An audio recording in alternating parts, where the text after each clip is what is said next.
आप ये समझ लीजिए कि भारत धीरे धीरे एक बहुत बड़े अस्पताल में तब्दील हो रहा है।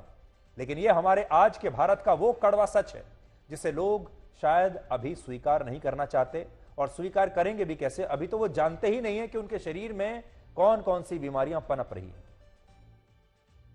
इसी साल अप्रैल के महीने में भारत वर्किंग एज पॉपुलेशन के मामले में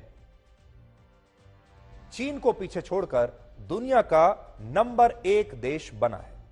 अब हमारे पास दुनिया की सबसे बड़ी वर्कफोर्स है। भारत में इस समय 15 से 59 साल के 92 करोड़ लोग ऐसे हैं जिन्हें कामकाजी यानी वर्किंग एज पॉपुलेशन में गिना जा सकता है। तो सोचिए, पूरी दुनिया की जो सबसे बड़ी वर्कफोर्स है वो आज भारत के पास है, और हमारे पास 92 करोड़ लोग ऐसे हैं जो कोई भी काम कर सकते हैं 15 से 59 वर्ष के बीच में।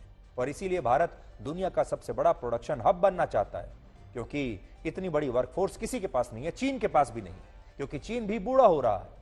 लेकिन चीन तो बूढ़ा हो रहा है, हम बीमार हो रहे हैं।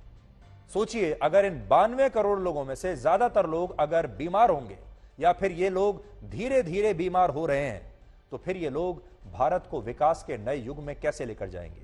या ये लोग भारत को दुनिया का सबसे बड़ा अस्पताल बना देंगे, जहां हर कोई किसी ना किसी बीमारी का इलाज करवा रहा होगा और किसी ना किसी मर्ज की दवाइयों पर जिंदा होगा।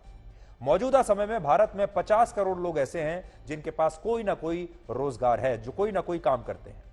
इनमें मजदूर हैं, किसान हैं, रेहड़ी पटरी वाले हैं, नौकरी पेशा लोग हैं, छोटे और बड़े दुकानदार हैं, ड्राइवर हैं, स्किल्ड प्रोफेशनल्स हैं, इंजीनियर्स हैं, डॉक्टर्स हैं, अकाउंटेंट्स हैं, वकील हैं, ट्रेन और हवाई जहाज के पायलट हैं, और इसी क्षेत्र या दूसरे क्षेत्रों में काम करने वाले अलग अलग तरह के लोग हैं जो कोई ना कोई काम कर रहे हैं। लेकिन सोचिए, अगर ये सारे लोग बीमार होंगे तो क्या ये लोग अपना ये काम ठीक से कर पाएंगे? क्या ये अपनी 100% शक्ति के साथ, ताकत के साथ काम कर पाएंगे? इनमें से हर व्यक्ति ऐसा होगा जो 100% ताकत के साथ काम नहीं कर रहा होगा, बल्कि 40 या 50% ताकत के साथ काम कर रहा होगा। यानी एक व्यक्ति का काम 2 या 3 लोग करने लगेंगे। आज से 4 दशक पहले तक भारत के लोगों की गिनती उन देशों में होती थी जहां लोगों को बहुत परिश्रमी माना जाता था, और जहां आलस्य को एक बुराई के तौर पर देखा जाता था। जो लोग आलसी होते थे उन्हें बुरी नजरों से देखा जाता था, और कहा जाता था कि आलस एक ऐसा सुख है जिसका परिणाम केवल दुख है। लेकिन धीरे धीरे अब यह स्थिति बदल गई, और आज ग्रामीण भारत में रहने वाले लोगों में भी मोटापे की समस्या तेजी से बढ़ रही है, और भारत के बहुत सारे लोग अब धीरे धीरे अनफिट होते जा रहे हैं। आज अगर आप अपने आसपास देखेंगे, जब आप बाहर जाते हैं, बाजार में, सड़कों पर जाते हैं, और ऐसी जगहों पर जाते हैं जहां बहुत भीड़ भाड़ होती है, आप बस में जाते हैं, ट्रेन में जाते हैं, बाजारों में, शॉपिंग मॉल्स में जाते हैं और अपने आसपास लोगों को देखते हैं, तो आप इस बात को नोट करिएगा कि आपके आसपास जो लोग हैं, ज्यादातर लोग अनफिट हैं। ज्यादातर लोग आपको ऐसे दिखेंगे जो या तो ओवरवेट है, मोटापे के शिकार हैं, या जिनके शरीर स्वस्थ नहीं है और वो किसी ना किसी बीमारी से संघर्ष कर रहे हैं, थके हुए से लगते हैं। और यह भारत के लिए और आप सब के लिए अच्छा संकेत नहीं है। भारत में 3 चीजें ऐसी मानी जाती हैं जो किसी भी परिवार को अंदर तक तोड़ देती हैं। पहली चीज है परिवार के किसी सदस्य को कोई बड़ी बीमारी, दूसरी है अदालतों के चक्कर, किसी के परिवार में कोई लंबा लीगल केस, कोर्ट का केस चलता रहे, और तीसरा है कर्जा यानी लोन। ये 3 ऐसी चीजें हैं जिनमें अगर कोई परिवार फंस जाए तो उस परिवार पर दुखों का पहाड़ टूट पड़ता है। लेकिन सोचिए, भारत भी तो 140 करोड़ लोगों का परिवार है, हम सब एक ही तो परिवार हैं, और अगर इस परिवार के बहुत सारे सदस्य, आधे सदस्य बीमार होंगे तो यह परिवार सुखी और संपन्न फिर कैसे रह सकता है? और ये चेन को अगर आप समझेंगे तो देखिए, आज भी हमारे देश में जब लोग किसी के घर में कोई बीमार हो जाता है और बीमारी लंबी चलती है, तो लोग उस बीमारी को ठीक कराने के लिए कर्जा लेते हैं, लोन लेते हैं, और फिर ये लोन धीरे धीरे उस परिवार को तोड़ता चला जाता है। अब अगर पूरा देश ऐसा होगा तो बीमार लोग सफल नहीं हो सकते, क्योंकि बीमार लोग ठीक से काम नहीं करेंगे तो वो सफल कैसे होंगे?